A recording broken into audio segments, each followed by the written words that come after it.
Welcome dear students, आप सभी का स्वागत है हमारे यूट्यूब चैनल पे। तो बच्चों, आज आपका पेपर आ चुका है एमपी बोर्ड 2024। जो आज हिंदी क्लास 10th का पेपर हुआ है वो उसका मैं कंप्लीट सॉल्यूशन बताने वाला हूँ। आप अपने अकॉर्डिंग मिलाइए। मेरे जो पेपर है मेरे पास सेट बी का है। देखिए, सबका पेपर अच्छा ही गया है। पेपर बहुत ईजी लेवल का रहा है। बच्चों के द्वारा मुझे कंप्लीट जो रिव्यू मिला है तो उन्होंने एक ही बात कही है कि सर आपके मॉडल पेपर से पूरा का पूरा फंसा है पेपर। सबने एक ही बात कही है कि फोड़ दिया हमने, पेपर को जड़ से उखाड़ दिया है। ठीक है, तो आपका भी मुझे मेरे अकॉर्डिंग अच्छा ही पेपर रहा होगा। ठीक है, तो आप मैच कीजिए क्लास 10th हिंदी, जो आज का पेपर है 5 फरवरी। ठीक है, तो ये पेपर आप मैच कीजिए। चलिए चलते हैं बिना टाइम वेस्ट किए। सबसे पहला जो क्वेश्चन पूछा गया है, सही विकल्प का चयन करके लिखिए। देखिए, सबसे पहला क्वेश्चन है प्रगतिवाद के कवि है। तो देखिए, मुक्तिबोध, सुमित्रानंद पंत, नरेश मेहता और जगमोहन सिंह, 4 ऑप्शन दिए थे आपको। तो देखिए, मुक्तिबोध होगा नहीं क्योंकि मुक्तिबोध प्रयोगवाद के कवि है। नरेश मेहता होगा नहीं क्योंकि नरेश मेहता नई कविता के कवि है। जगमोहन सिंह भी नहीं होगा क्योंकि जगमोहन सिंह भारतेंदु युग के कवि हैं, तो ये भी नहीं होगा। तो बचा लास्ट ऑप्शन अपना सुमित्रानंद पंत। अब बहुत सारे बच्चे कहेंगे सर सुमित्रानंद पंत छायावाद के कवि है, लेकिन नहीं। देखिए, सुमित्रानंद पंत छायावाद में भी इन्होंने रचना की है और इन्होंने रचना प्रगतिवाद में भी की है, क्योंकि छायावाद के बाद कौन सा काल था? प्रगतिवाद। ठीक है, तो इसलिए इसका आंसर हो जाएगा बी ऑप्शन। तो जिन जिन ने भी बी ऑप्शन लगाया उनका बिल्कुल करेक्ट आंसर है। ठीक है, नेक्स्ट चलते हैं अपना। नेताजी की प्रतिमा की ऊंचाई थी। तो नेताजी की प्रतिमा मैंने आपको कल वाले वीडियो में बताया था कि नेताजी की प्रतिमा की ऊंचाई 2 फुट थी। ठीक है, तो जिसने ए ऑप्शन लगाया उनका बिल्कुल करेक्ट है। नेक्स्ट चलते हैं आपका, कलम का जादूगर किसे कहा गया है। तो देखिए, कलम का जादूगर कहा गया है रामवृक्ष बेनीपुरी। अगर जिसने भी आपका ए ऑप्शन लगाया तो उनका बिल्कुल करेक्ट आंसर है, तो इसमें आंसर आ जाएगा आपका रामवृक्ष बेनीपुरी। नेक्स्ट चलते हैं अपना, सूरसा सारावली के कवि का नाम क्या है। तो देखिए, सूरसा सारावली का क्वेश्चन पूछा गया है, सूर सारावली के कवि का नाम क्या है। तो सूर सारावली के कवि का नाम मैंने बार बार बताया आपको, सूरदास है। ये पीडीएफ से डिट्टो फंसा है क्वेश्चन, जो मैंने मॉडल पेपर सॉल्यूशन और प्रीवियस ईयर जो क्वेश्चन पेपर कराया था आपका, बिल्कुल इजी क्वेश्चन है। तो जिन्होंने भी इसका आंसर ए लगाया उनका बिल्कुल करेक्ट होने वाला है सूरदास। ठीक है, नेक्स्ट चलते हैं अपना, कवि निराला का जन्म कब हुआ था। तो देखिए, कवि निराला का जन्म सन 1899 में हुआ था। तो जिन्होंने भी इसका आंसर सी लगाया है 1899, उनका बिल्कुल करेक्ट आंसर हो जाएगा। कवि निराला यानी कि सूर्यकांत त्रिपाठी निराला का जन्म 1899 में हुआ था। नेक्स्ट चलते हैं आपका, कुहासे का अर्थ। देखिए, बिल्कुल इजी क्वेश्चन पूछा गया है, आपको जनरल ये याद ही होगा। कुहासे का अर्थ क्या होता है? कोहरा। तो जिन्होंने भी इसका आंसर बी लगाया है कोहरा, उनका बिल्कुल करेक्ट होने वाला है। कुहासे का अर्थ कोहरा होता है। ठीक है, नेक्स्ट चलते हैं आपका, सही जोड़ी रिक्त स्थान पूछा गया है दूसरे नंबर पे। ठीक है, मेरे अकॉर्डिंग जो पेपर है ये मेरे पास 20 सेट है, तो आपके अकॉर्डिंग आप मिलान कीजिए। देखिए, पेपर ABCD 4 सेट में पूछे जाते हैं, तो जैसा भी देखिए आंसर क्वेश्चन सबके सेम ही होते हैं, बस क्रम अलग होता है प्रश्नों का। ठीक है, तो मेरे पास 20 सेट मुझे प्राप्त हुआ है स्टूडेंट्स द्वारा, तो आप अपने अकॉर्डिंग मिला लीजिए। तो रिक्त स्थान का मैं बताता हूँ।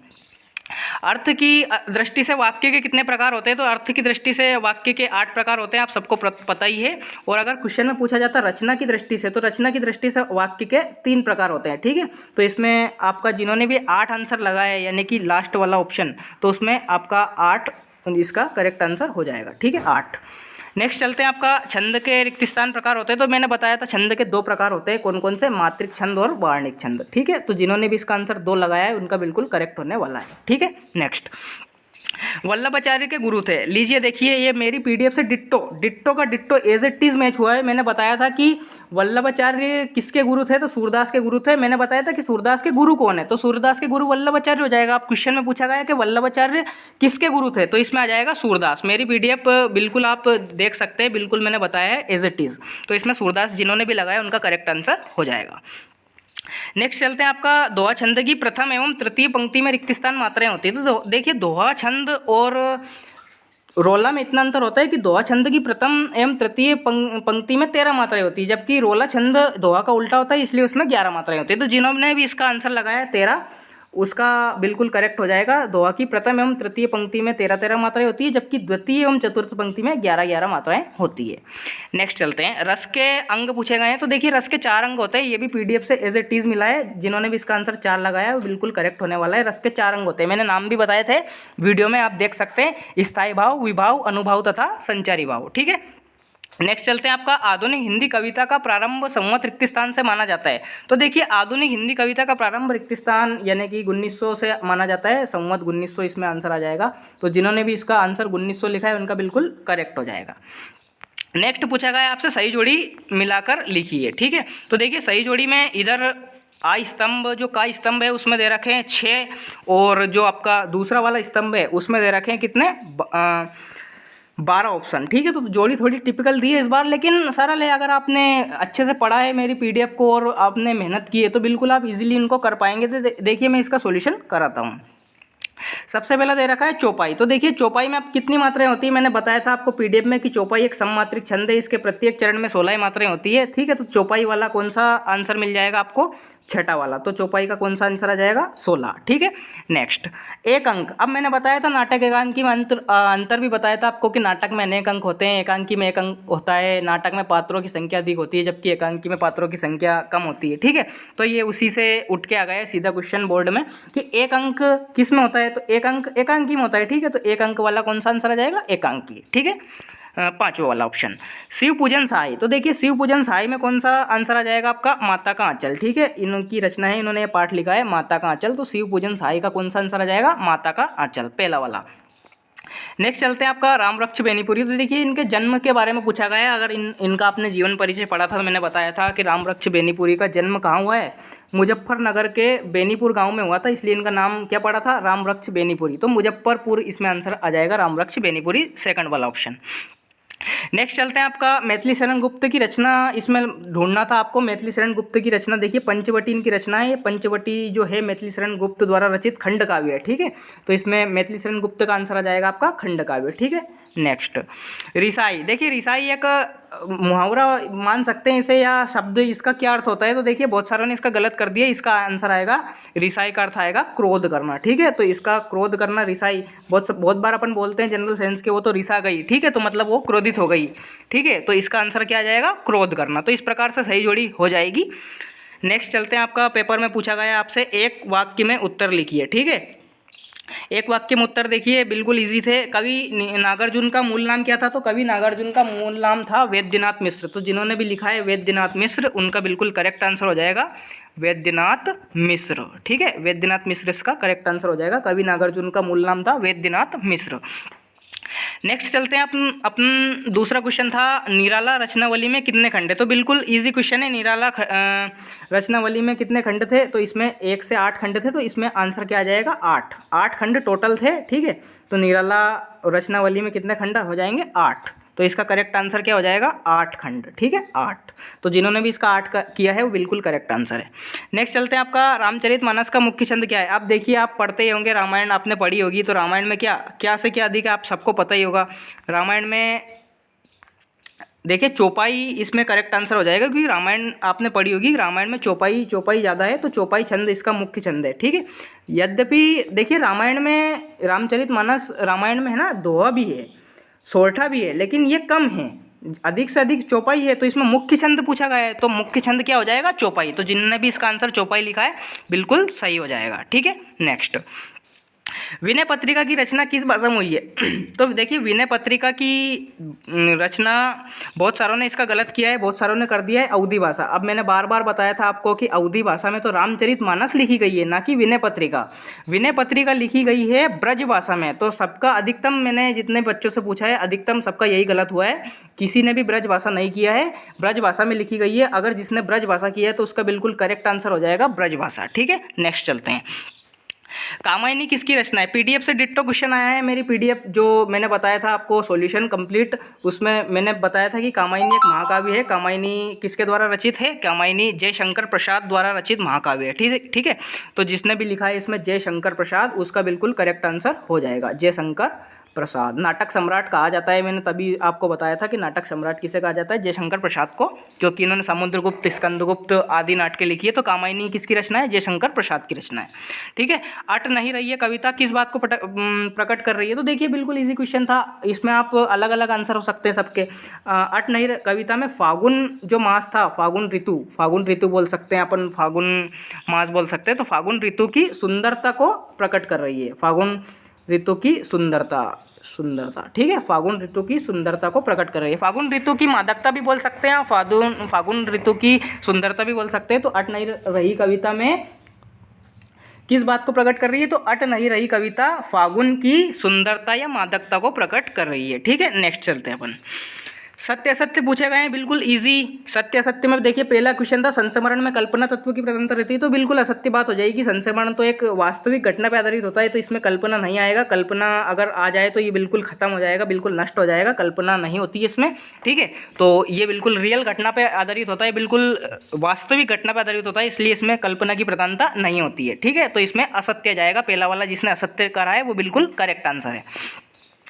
नेक्स्ट चलते हैं, आपका हिंदी का प्रथम उपन्यास परीक्षा गुरु के नाम से जाना जाता है, तो बिल्कुल सत्य बात है, इसमें करेक्ट जिन्होंने सत्य लिखा है वो बिल्कुल इसका करेक्ट आंसर हो जाता है। हिंदी का पहला उपन्यास परीक्षा गुरु ही था, ठीक है। नेक्स्ट, कहानी के 6 तत्व हैं। देखिए पीडीएफ से डिट्टो आ गया है, मैंने बताया था कपास दे भाऊ, कहानी के तत्व बताया था मैंने, कपास दे भाऊ, ठीक है। मैंने बताया था कल वाले वीडियो में, अगर जिसने भी देखा उसने बिल्कुल करेक्ट कर दिया। देखिए कथन कथोपकथन बताया था मैंने, पात्र, संवाद, देशकाल, भाषा शैली और उद्देश्य, तो इसके 6 तत्व होते हैं। तो जिसने इसका सत्य लिखा है वो बिल्कुल करेक्ट आंसर हो जाता है। कहानी के 6 तत्व होते हैं। पीडीएफ से डिट्टो आ रहा है क्वेश्चन। नेक्स्ट चलते हैं, अपना श्री कृष्ण ने गोपियों को समझाने उद्धव को भेजा, तो बिल्कुल करेक्ट आंसर है, आपने पाठ पढ़ा होगा। श्री कृष्ण ने गोपियों को समझाने उद्धव को ही भेजा था, तो बिल्कुल सत्य आंसर आ जाएगा इसमें। बिस्मिल्लाह खां हिंदू मुस्लिम एकता के समर्थक थे, तो बिल्कुल बिस्मिल्लाह खां जो थे वो हिंदू मुस्लिम की एकता के समर्थक थे, तो जिसने भी इसका आंसर सत्य लिखा है वो बिल्कुल करेक्ट आंसर है, ठीक है। नेक्स्ट चलते हैं, पर्वतीय सुंदरता मन को नहीं भाती है, तो बिल्कुल गलत बात है। देखिए पर्वतीय सुंदरता मन को भाती है, ठीक है, लेकिन इसमें दे रखा है नहीं भाती है, तो बिल्कुल इसका असत्य हो जाएगा, ठीक है। तो जिसने भी इसमें लिखा है असत्य, उनका बिल्कुल करेक्ट आंसर हो जाएगा। नेक्स्ट चलते हैं, आपका क्वेश्चन आंसर पूछे गए हैं, बिल्कुल ईजी क्वेश्चन सारे के सारे मैंने पीडीएफ में बता रखे हैं। नाटक एकांकी मंत्र बार बार बताया, इंपॉर्टेंट क्वेश्चन है, कर लो, बच्चे मानते नहीं है, ठीक है। अगली बार से आप ध्यान रखना, संस्कृत का जो मॉडल पेपर में बताऊंगा बिल्कुल ही है, उसको छोड़ना भी नहीं है, ठीक है। नाटक और एकांकी में 2 अंतर, तो नाटक में लिख सकते हैं आप, नाटक में पात्रों की संख्या अधिक होती है, एकांकी में पात्रों की संख्या कम होती है। नाटक में अनेक अंक होते हैं, एकांकी में 1 अंक होता है, ठीक है। तो ये 2 अंतर आप कर सकते हैं, बिल्कुल ईजी क्वेश्चन था। नेक्स्ट चलते हैं, पाठ से पूछा गया है, लेखिका मनु भंडारी के व्यक्तित्व पर किन किन व्यक्तित्व, बिस्मिल्लाह खां, कोई सा भी कर सकते हैं, बिल्कुल इजी क्वेश्चन पूछा गया है। मैंने बार बार बोला था कि पाठ अगर आपने ठीक से किए हैं तो 2 नंबर के तो आप इजीली कर पाएंगे, ठीक है। तो ये 2 मार्क्स का क्वेश्चन था, इजीली कोई सा भी कर सकते थे आप। नेक्स्ट चलते हैं, गद्य की 4 विधाओं के नाम, बाबू गुलाबराय के अनुसार निबंध की परिभाषा, तो कोई सा भी कर सकते हैं आप। गद्य की 4 विधाएं मेरे अकॉर्डिंग आप सबने की होगी। नाटक लिख सकते हैं आप, इसमें एकांकी लिख सकते हैं, जीवनी लिख सकते हैं, निबंध लिख सकते हैं, आत्मकथा लिख सकते हैं, कहानी लिख सकते हैं, उपन्यास, कोई सी भी 4 लिख सकते हैं आप जो आपको याद हो, ठीक है। तो 2 मार्क्स आपको इजीली इसमें मिल जाएंगे। नेक्स्ट चलते हैं, आपका संधि समास में कोई 2 अंतर पूछे गए हैं, शब्द शक्ति। देखिए पीडीएफ में दोनों क्वेश्चन डिट्टो बता रखे हैं। संधि समास में 2 अंतर लिख सकते हैं, आपकी संधि के 6 भेद होते हैं, समास के संधि के 3 भेद होते हैं, समास के 6 भेद होते हैं। एक ऐसा लिख सकते हैं आप, एक ऐसा लिख सकते हैं कि 2 वर्णों के मेल को संधि कहते हैं, 2 पदों के विग्रह को समास कहते हैं, एक ऐसा कर सकते थे आप, ठीक है। इसमें पद का विच्छेद होता है, इसमें विग्रह होता है, ये वाला कर सकते थे आप। बाकी शब्द शक्ति भी पूछा गया है, तो शब्द शक्ति भी ईजी क्वेश्चन था कि शब्दों में निहित शक्ति को शब्द शक्ति कहते हैं। इसके 3 प्रकार मैंने बताया था आपको, अभिधा, लक्षणा, व्यंजना, पीडीएफ का डिट्टो क्वेश्चन, ठीक है। नेक्स्ट चलते हैं अपन, गंतोक को मेहनतश बादशाहों का शहर क्यों कहा गया है, तो बिल्कुल इजी कोई सा भी कर सकते हैं आप। भोलानाथ शास्त्री, ये मैंने बार बार बोला था, भोलानाथ अपने साथियों को देखकर सिसकना क्यों भूल जाता है, बार बार बताया था। ये क्वेश्चन आईएमपी कर लो, ठीक है। तो ये पूछा गया है डायरेक्ट, देखिए पीडीएफ से।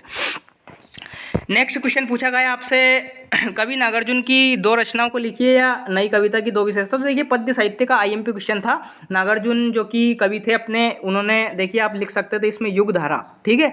युगधारा इनकी रचना रही है। एक रही है इनकी रचना सतरंगे पंखों वाली, ठीक है, आप ये कर सकते हैं, सतरंगे पंखों वाली, ठीक है। तो ये वाला आप कर सकते हैं, सतरंगे पंखों वाली, ये वाला कर सकते थे। या फिर आपको ये नहीं याद था तो नई कविता की 2 विशेषता लिख सकते थे। देखिए नई नाम से स्पष्ट है कि इसमें नई नई चीज़ें हुई थी, तो आप लिख सकते थे नए बिंबों का प्रयोग इसमें हुआ था, नए बिंबों का। या फिर इसमें आप लिख सकते हैं कि नवीन उपमानों का प्रयोग इसमें हुआ था, ठीक है। तो नवीन नवीन चीज़ें इसमें आएंगी, नई नई, ठीक है। नेक्स्ट क्वेश्चन चलते हैं अपन, कवि सूरदास अथवा तुलसीदास। बार बार बोला था मैंने, तुलसीदास आईएमपी, सूरदास आईएमपी, दोनों में से कोई एक सा आएगा। तो इसमें देखिए बोर्ड में क्या किया, दोनों में दोनों आ गए, ठीक है। मैंने बोला था जबकि सूरदास या तुलसीदास में कोई एक तो आएगा ही आएगा, उसने क्या किया, दोनों रख दिए। तो आप कोई सा भी कर सकते थे। सूरदास की 2 रचना मैंने बार बार बताया था, सूर साहित्य, सूर सारावली और साहित्य लहरी, ठीक है, भावपक्ष इनका रहा था, इन्होंने कृष्ण की भक्ति की थी, ठीक है। तो आप या तो सूरदास कर सकते हैं या फिर तुलसीदास कर सकते थे। तुलसीदास की आपको रचना पता ही है, रामचरितमानस, विनय पत्रिका, गीतावली, दोहावली, कवितावली, कोई सी भी 2 रचनाएं आप कर सकते थे।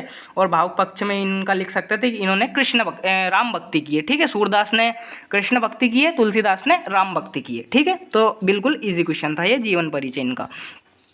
नेक्स्ट चलते हैं, फसल क्या है, उद्धव के व्यवहार की तुलना किस किस से की गई है। बिल्कुल इजी, कोई सा भी कर सकते हैं आप, ठीक है, बिल्कुल 2 मार्क्स का। नेक्स्ट चलते हैं, अपना 14 क्वेश्चन पूछा गया है, कविता में बादल किन किन अर्थों की ओर संकेत करता है। स्मृति के पाथे बनाने से कवि का क्या आशय है, कोई सा भी कर सकते हैं आप, बिल्कुल इजी रहा है, ठीक है। नेक्स्ट पूछा गया है, काव्य की परिभाषा, तो बिल्कुल इजी क्वेश्चन है, मैंने बताया था कि काव्य की परिभाषाएं अलग अलग कवियों ने अलग अलग दी है। तो आप लिख सकते हैं रसात्मक वाक्यम काव्य, अर्थात रसयुक्त काव्य को ही रसयुक्त वाक्य को ही काव्य कहते हैं, ठीक है, ये वाला कर सकते थे आप। या फिर पुनरुक्ति प्रकाश की आप परिभाषा कर सकते थे।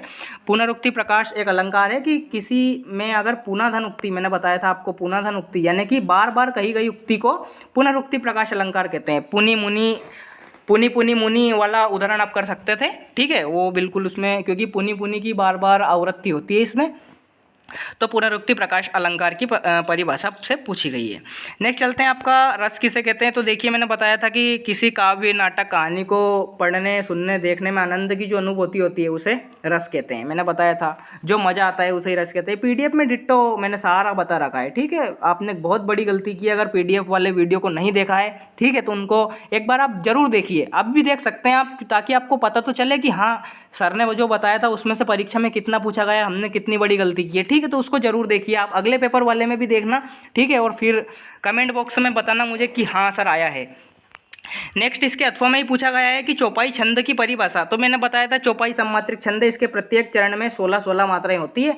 मंगल भवन, अमंगलहारी, द्रवंसु दशरथ, अजर बिहारी, ये वाला आप उदाहरण कर सकते थे, ठीक है। ये इजी क्वेश्चन था, कोई सा भी कर सकते थे आप आपके अकॉर्डिंग।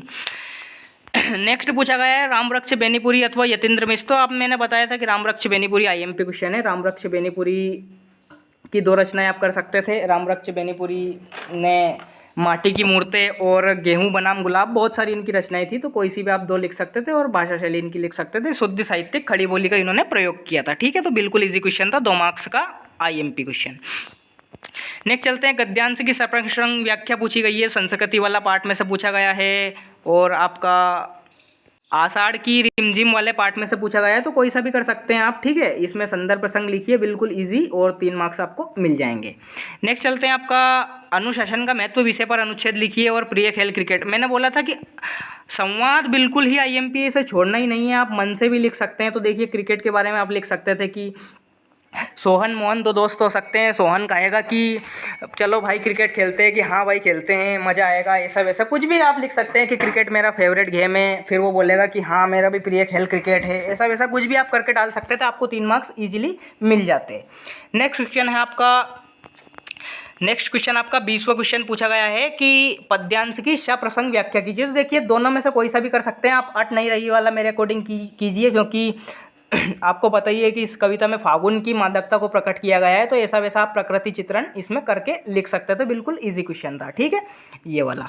नेक्स्ट चलते हैं, आपका जिलाधीश महोदय। मैंने बताया था मॉडल पेपर में कि जिलाधीश महोदय परीक्षा ध्वनि विस्तारक, मैंने बोल के बता दिया था पूरा कैसे क्या करना है इसमें, ठीक है। एक बार और बता देता हूँ मैं, पीडीएफ मैंने बोला है बार बार, मॉडल पेपर जो मैंने बनाया था कि भाई इसमें से ही आएगा, 90% कर लो कर लो कर लो। बच्चे मानते नहीं थे कि सर इसमें से नहीं आएगा, मैंने बोला भाई इसमें से ही आएगा। अब बच्चे कह रहे हैं कि हाँ सर आपने बताया था बार बार, और जिन्होंने किया है वो बोल रहे हैं कि गुरुजी फोड़ दिया है हमने, पेपर को जड़ से उखाड़ दिया है, क्योंकि उन्होंने पीडीएफ वाले मॉडल पेपर के सॉल्यूशन किए थे। अब उनको अच्छा लग रहा है, क्योंकि हाँ बिल्कुल डिट्टो फंसा है उसमें से, ठीक है।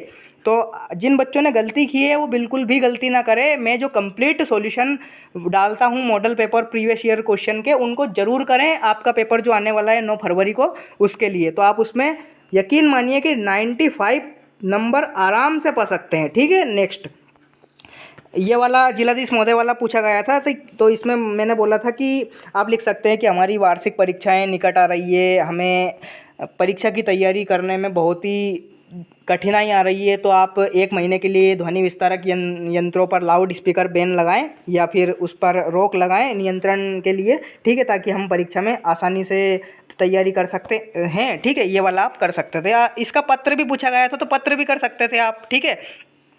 प्रिय मित्र नमस्कार, आशा है मैं आप यहाँ पर कुशल हूँ, आप भी वहाँ पर कुशल होंगे, ऐसा वैसा करके। और मेरी भाई की शादी, मुझे अत्यंत खुशी है यह बताने में कि मेरे भाई की शादी आ चुकी है, इसलिए आपको सपरिवार आमंत्रित कर रहा हूँ मैं, ठीक है। ऐसा वैसा करके कुछ भी कर सकते थे, 4 मार्क्स आप पा सकते थे। नेक्स्ट क्वेश्चन पूछा गया है निबंध के ऊपर। निबंध मैंने बार बार बोला था कि 4 नंबर का इजीली आप कर पाएंगे, आपको कुछ भी नहीं याद हो। हालांकि विज्ञान के बढ़ते चरण, जिसे वंडर ऑफ साइंस इंग्लिश में कहते हैं, सबको पता होता है ये, सबको, ठीक है। जिसने कुछ भी नहीं पढ़ा होता है उसे वंडर ऑफ साइंस तो आता ही आता होता है, ठीक है। तो आप वंडर ऑफ साइंस वाला लिख सकते हैं, कोई सा भी लिख सकते हैं, 4 मार्क्स आप इजीली पा सकते हैं रूपरेखा सहित, ठीक है। लास्ट क्वेश्चन पूछा गया है अपठित गद्यांश वाला। तो आपने मेरे अकॉर्डिंग देखिए, वीरों का केशव वसंत वाला भी कर सकते हैं आप, लेकिन गद्य वाला ज़्यादा कीजिए। हिमालय पर्वत के बारे में बताया गया है, हिमालय पर्वत के महत्व को बताया गया है, तो शीर्षक सबने हिमालय कर दिया होगा, इसमें कोई दिक्कत नहीं थी, हिमालय, ठीक है। दूसरा क्वेश्चन पूछा गया है हिमालय को देखकर कौन सा भाव जागृत होता है। तो देखिए लास्ट लाइन में स्पष्ट लिखा है, इस वाली लाइन में, कि सारी सृष्टि के प्रति समान भाव, समभाव जागृत होता है। तो इसमें क्या आ जाएगा, समभाव जागृत होता है। सारांश की बात आई तो सारांश में आप इसमें से ही लाइन छांट के लिख देते तो भी आपको 2 नंबर मिल जाते, सारांश के 2 नंबर। देखिए शीर्षक 1 नंबर का होता है, ये वाला क्वेश्चन 1 नंबर का होता है, और सारांश 2 नंबर का होता है। सारांश में इसमें से ही छांट के लिख देते आप कि हिमालय पर्वत उत्तर ऋतु में, उत्तर दिशा में स्थित है, उत्तर दिशा से आने वाली ठंडीली बर्फीली हवाओं से हमारी रक्षा करता है, ऐसा वैसा कुछ भी कर सकते थे आप, ठीक है। तो हिमालय की महत्वता के बारे में बताया गया है, ठीक है। तो इसका शीर्षक हिमालय हो जाएगा, समभाव जागृत होता है, ऐसा वैसा, ठीक है। और सारांश आप लिख सकते थे। तो बिल्कुल मैंने कंप्लीट सॉल्यूशन बता दिया है आपको। सभी बच्चों ने मुझे अभी तक तो पॉजिटिव रिव्यू ही शेयर किए हैं कि सर आपकी पीडीएफ से पूरा कंप्लीट डिट्टो फंसा है, ठीक है। तो जिन बच्चों ने गलती की है वो गलती नहीं करें, PDF plus model solution plus previous year solution जरूर देख के जाएं। मैंने बोला था 95% इनमें से ही आना है, ठीक है। नेक्स्ट, ठीक है। तो चैनल को ध्यान दीजिए, चैनल को सब्सक्राइब जरूर करें, क्योंकि मेरे द्वारा जो बनाए गए वीडियो बिल्कुल ऑथेंटिक वीडियो में देता हूँ, सारी जानकारी बिल्कुल देता हूँ, ठीक है। मैं ऐसे वैसे नहीं कि पूरा पेपर के भरोसे रहो, ऐसा वैसा। देखिए तैयारी करने वालों को कोई पेपर की ज़रूरत नहीं होती, वो उसकी मेहनत पे भरोसा रखता है, ठीक है। यद्यपि मैंने जो पेपर आए हैं उस पर भी वीडियो बनाए हैं, अगर कोई सा फेक पेपर वायरल हो रहा है, लीक हो रहा है, तो उस पर भी मैंने वीडियो बनाए हैं, ठीक है। तो चैनल को सब्सक्राइब करें। All the best for next paper, मिलते हैं अगले वीडियो में, ठीक है। तब तक के लिए टाटा बाय बाय, जय हिंद, वंदे मातरम, भारत माता की जय।